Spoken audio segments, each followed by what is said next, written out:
నమస్తే తెలుగు ప్రజల గుండె చప్పుడు మన తెలుగు టీవీ స్పెయిన్ న్యూస్ కి స్వాగతం. ముఖ్యమంత్రి వైఎస్ జగన్మోహన్ రెడ్డి ప్రతిష్టాత్మకంగా చేపట్టిన వైఎస్ఆర్ ఆసరా 4వ విడత కార్యక్రమానికి ముఖ్య అతిథులుగా ఎమ్మెల్సీ డీసీ గోవిందరెడ్డి, బద్దివేలు శాసనసభ్యులు ఎమ్మెల్యే డాక్టర్ సుధా, రాష్ట్ర యూత్ అధ్యక్షులు ఆదిత్యారెడ్డి పాల్గొని పొదుపు మహిళల అక్క చెల్లెమ్మలకు చెక్కులు పంపిణీ చేశారు.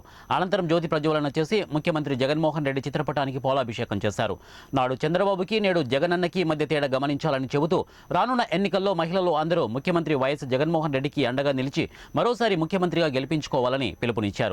ఈ కార్యక్రమంలో మాజీ market yard chairman Ramana Reddy, JSC convener Hanumantha Reddy, single window అధ్యక్షుడు గురివిరెడ్డి, డీసీ యువసేన అధ్యక్షులు చాపాటి సాయి నారాయణ రెడ్డి, ఎంపీటీసీలు, సర్పంచులు, సచివాలయ కన్వీనర్లు, ప్రభుత్వ అధికారులు, వైఎస్ఆర్సీపీ నాయకులు, కార్యకర్తలు, పొదుపు సంఘాల మహిళలు పెద్ద సంఖ్యలో పాల్గొన్నారు. అంబేద్కర్ కోనసీమ జిల్లా కొత్తపేట నూతన ఆర్డీఓగా బాధ్యతలు స్వీకరించనున్న జీవీవీ సత్యనారాయణ అయినవిల్లి శ్రీ విఘ్నేశ్వర స్వామి వారిని దర్శించుకుని స్వామివారి ఆశీస్సులు పొందారు. వీరికి ఆలయ మర్యాదలతో దేవస్థాన సిబ్బంది స్వాగతం పలికారు. అర్చకులు వేద ఆశీర్వచనం అందజేసి శేషవస్త్రంతో సత్కరించారు. ధర్మకర్తలు శ్రీ స్వామివారి చిత్రపటాన్ని అందజేశారు.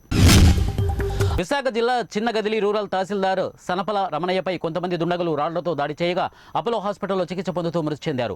మాజీ మంత్రి భీమిలి నియోజకవర్గం శాసనసభ్యులు ముత్తంశెట్టి శ్రీనివాసరావు పార్థివ దేహాన్ని సందర్శించి నివాళులు అర్పించారు. విశాఖపట్నం ప్రశాంతంగా ఉండే ప్రాంతాల్లో ఈ సంఘటన జరగడం దారుణమని చెప్పారు. ఇక పోలీసులు విచారణ జరుపుతున్నారని, దోషులను పట్టుకుని తగిన శిక్ష విధించాలని ప్రభుత్వం తరపున తహసీల్దార్ కుటుంబాన్ని ఆదుకుంటామని తెలిపారు.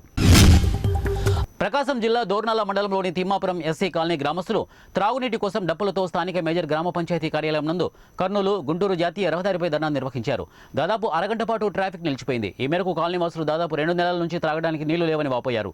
వీరికి మద్దతుగా భారత కమ్యూనిస్టు పార్టీ, సిపిఐ పార్టీ నియోజకవర్గ కార్యదర్శి దేవన్ల శ్రీనివాస్ మరియు నాయకులు తిమ్మాపురం ఎస్సీ కాలనీకి నీళ్లు రావాలి అంటూ నినాదాలు చేశారు. ఈ మేరకు నియోజకవర్గ కార్యదర్శి శ్రీనివాస్ మాట్లాడుతూ తాగడానికి మంచినీళ్లు లేక ఇబ్బందులు పడుతుంటే పాలక వర్గాలు, నాయకులు మేమే అభివృద్ధి చేశామంటూ చెప్పుకోవడం దారుణమని, వైసీపీ నియోజకవర్గ ఇన్ఛార్జ్ తాటిపర్తి చంద్రశేఖర్ నూతనంగా వచ్చారని, ఈ నియోజకవర్గంలో గురించి ఆయనకు ఏమీ తెలియదని, రేపు రాబోయే సార్వత్రిక ఎన్నికల్లో నాకు ఓట్లు వేయండి, నేను ఈ నియోజకవర్గాన్ని అభివృద్ధి చేస్తామని మాటలు చెప్పడం తప్ప వేరేది లేదని, దోర్నాల మండలం చాలా వెనుకబడిన ప్రాంతమని, 1000 అడుగుల బోర్లు వేసినా నీళ్లు పడిన పరిస్థితి, 10 కిలోమీటర్ల దూరంలో ఉన్న వెలుగొండ ప్రాజెక్టును నాయకులు పూల సుబ్బయ్య ఈ ప్రాంతం ప్రజల సస్యశ్యామలం కోసం వెలుగొండ ప్రాజెక్టును తీసుకువచ్చారని, వెలుగొండ ప్రాజెక్టును పూర్తి చేసి ఉంటే ఈ తాగునీటి సమస్య ఉండేది కాదని, 15 లక్షల సాగునీరు 5 లక్షల మందికి ఉండే విధంగా ప్రాజెక్టును తీసుకొచ్చారని చెప్పారు. చిత్తూరు జిల్లా గుడిపల్లి మండలం కపలనత్తం గ్రామంలో 2 రోజులైన పెన్షన్ ఇవ్వని వాలంటీర్ హరీష్ మీడియాకు సమాచారం తెలిసిందని తెలుసుకున్న అధికారులు పెన్షన్ను యథావిధిగా అందజేశారు. వాలంటీర్ హరీష్ విధులు సక్రమంగా నిర్వహించడం సర్పంచ్ ఆగ్రహం వ్యక్తం చేశారు. ఇక సందర్భంగా సెట్టిపల్లి సర్పంచ్ రీటా ఎల్లప్ప మీడియాతో మాట్లాడారు. కపలనత్తం గ్రామంలో వాలంటీర్ హరీష్ నిర్లక్ష్యంగా వ్యవహరిస్తున్నారని అన్నారు. గత 2 రోజులైనా హరీష్ పెన్షన్దారులకు పెన్షన్ ఇవ్వలేదని అన్నారు. గత 2 రోజులుగా అవ్వాలంటే హరీష్కు ఫోన్ చేస్తుంటే స్విచ్ ఆఫ్ వస్తుందని అన్నారు. ఈ విషయంపై నిన్న ఎంపీడీఓకు ఫిర్యాదు చేశామని చెప్పారు. ఎంపీడీఓ ఈ విషయంపై వాలంటీర్ హరీష్ కుటుంబ సభ్యుల దృష్టికి తీసుకువెళ్లారన్నారు. ఇక వాలంటీర్ హరీష్ విధులను సక్రమంగా నిర్వహించడం లేదని ఆయన అన్నారు. వాలంటీర్ హరీష్పై చర్యలు తీసుకోవాలని ఆయన డిమాండ్ చేశారు. ఏలూరులో జరిగే వైసీపీ సిద్ధం సభకు మద్దతుగా వినూత్న రీతిలో సీఎం జగన్కు మద్దతుగా మహిళా స్టార్ క్యాంపెయినర్లు గోదావరి నది ఒడ్డున సిద్ధం అనే పదాన్ని మానవహారంగా ఏర్పడి సీఎం జగన్ ఆంధ్రప్రదేశ్కు వ్యతిరేకంగా ఉన్న శక్తులకు వ్యతిరేకంగా పోరాటానికి తాము సిద్ధంగా ఉన్నామని ధీమా వ్యక్తం చేశారు.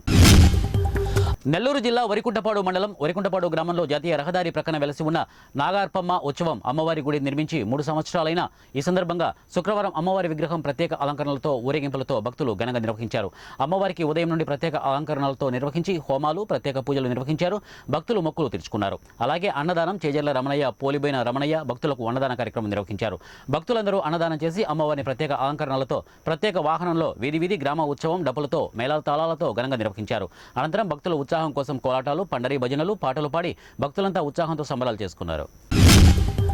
కాకినాడ జిల్లా జగ్గంపేట నియోజకవర్గం గండేపల్లి మండలం ఉప్పలపాడు గ్రామంలో వైసీపీకి కోలుకోలేని భారీ షాక్ తగిలింది. వైసీపీకి సంబంధించిన సర్పంచ్ ఆడబాల రామాంజనేయులు, ఉప సర్పంచ్ రాయుడు జ్యోతి, ఇక వార్డు మెంబర్లు ధారా వెంకటరమణ, జక్కంపూడి వెంకన్న, మేడుబోయిన అమ్మాజీ, మామిడాల పెద్దకాపు, సర్పంచ్ రామాంజనేయులు, అనుచర గణం 500 మందితో రాష్ట్ర తెలుగుదేశం పార్టీ ఉపాధ్యక్షులు జ్యోతుల నెహ్రూ సమక్షంలో తెలుగుదేశం పార్టీలో చేరారు. వీరందరికీ నెహ్రూ పార్టీ కండువాలతో స్వాగతం పలికారు.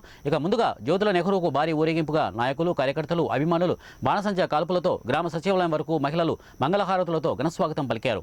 ఈ కార్యక్రమానికి కాకినాడ జిల్లా తెలుగుదేశం పార్టీ అధ్యక్షులు జ్యోతుల నవీన్ హాజరయ్యారు.